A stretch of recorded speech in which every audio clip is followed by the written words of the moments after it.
Welcome back to the Artie Lange Show from the MLB Network and Sirius XM Radio. Please welcome Casey Stern, baseball expert. Oh, jeez. Now there's pressure. Well, you are. I mean, let's face it. I mean, you're as big an expert as going to be. You work for all these entities, and you know what's going on. Yeah. What would you say?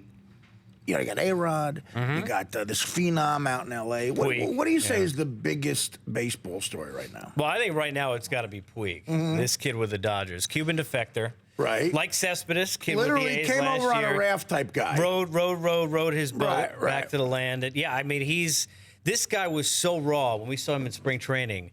He hit a home run. Next at bat, he gets a single. Guy behind him walks on 4 pitches, and the first base coach had to tell him to go to second base. Because I'm sure he knew the rules, but he was so wide-eyed from everything that was going on. This is a spring training stadium that he had no clue what was going on. So they held him down in the minor leagues for a couple months. The guy's a freak. 4 days, 4 homers, 10 RBIs. I mean, the Dodgers are awful for the most part, but he's great. So there's no one else to pitch around, obviously. But not with Kemp out. Yeah.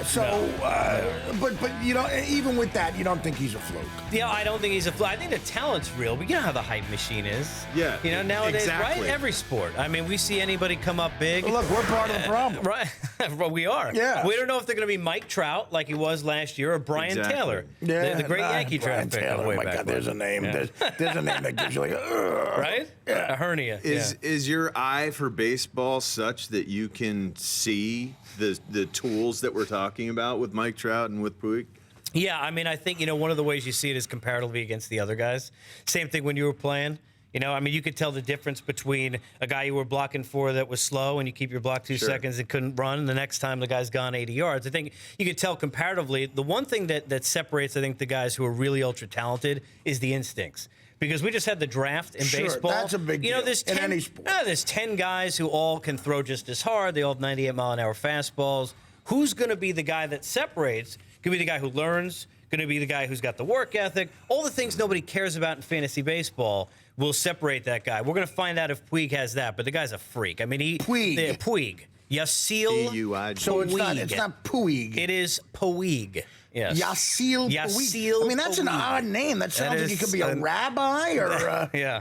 Yes. That's well, I could see listen. him davening after he hits a home run. So you think he's good enough to where you think he's a bigger story than the A-Rod situation? I think, and A-Rod and 19 other guys. Well, he's not a bigger story than the Bosch situation if you want to talk about steroids. If you want to talk about actual baseball in the field, and I don't mean here, but in general, I think, he's the biggest story lately. But yeah, I mean, and it's not just Alex. Here's the thing. In New York. Alex, are you good friends with him? No, but in New York, it's not just Al. In New York.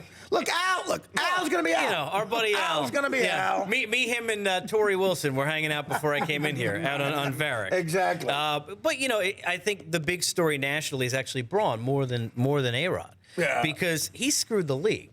The league has this testing situation, which is now a lot better than it used to be. It's not perfect. And what happened? Clearly. But you know what, though? Guys cheating, everybody's trying to cheat. Somebody goes through a stop sign and looks around and sees if there's a cop there. Me naive, everybody's always trying to cheat. Call me naive and call me idealistic. Call me a little punk. I will. I don't think everybody, and not just sexually. No, but I think not everybody is trying to cheat. I think there are some people who might not be trying to cheat all the time. Most people. But do you know any scenario in any realm of any business where nobody's trying to cheat? I think that's the thing. I believe in sports. This is the way I always felt. The guys who cheat are the guys who are borderline. Well, that's the way. Borderline what? Borderline not going to make it. Well, you've always told me that you believe the children are our future. Exactly. Teach them well and let them lead the way. That's what he's always said. Show them all the beauty they possess inside. Give them a sense of pride. Make it easier. Not if the children are Vladimir. Their laughter reminds us of how he used to be. Vladimir. You don't have to hit the beat the joke to death like a regular. Everybody's searching for a hero. Okay, my God. But Braun got away with it, right? Here comes the hack machine. Braun got away with it. So kind of maybe, not technicality, right? Not anymore. Here's the thing. There's going to be the biggest asterisk next to his name for everything now. You know what, though? Court of public opinion, he's screwed. But is he going to be suspended? Are they going to find him guilty? That's just because of that union is crazy, and people are going to say, A-Rod might get away with it and get the money, but he's going to be looked at as a black mark on the history of baseball. And that's not something that's easy to swallow. It isn't. I mean, he'll probably get paid. I mean, A-Rod's already been paid, so is Braun. They're both more money than they know what to do with. And the fact of the matter is, A-Rod will probably get most of this money he's got coming to him now. But he is just going to he's not that hero. He's not the Hall of Famer. He's got one ring that, quite frankly, he was overrated for getting in the postseason. I always point this out. Everybody points out, it's postseason 09. 250 in a World Series, my friend. 250. He was good in one series. Year before that against the Twins. I mean, first round. Exactly. That was the one round he had. A big home run. Yeah, one round he had. Couple of big doubles. Matsui gets the winning hit. But here's the thing about A-Rod or Alex, depending upon how well you know him. The thing is with him is that he's always been a bad guy. That's what we've learned. Not a good guy. And that's what's worse than the fact that he cheated. Right. It's not like great guy doing one bad thing. He's a bad guy. Not a guy you root for. No. On any level. Well, he went on Katie Couric back a few years ago.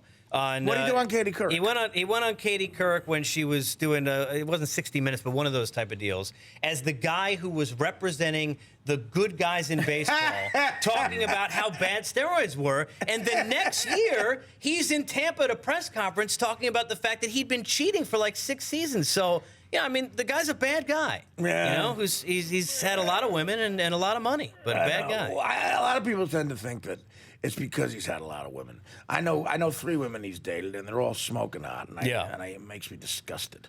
Yeah. It makes me disgusted.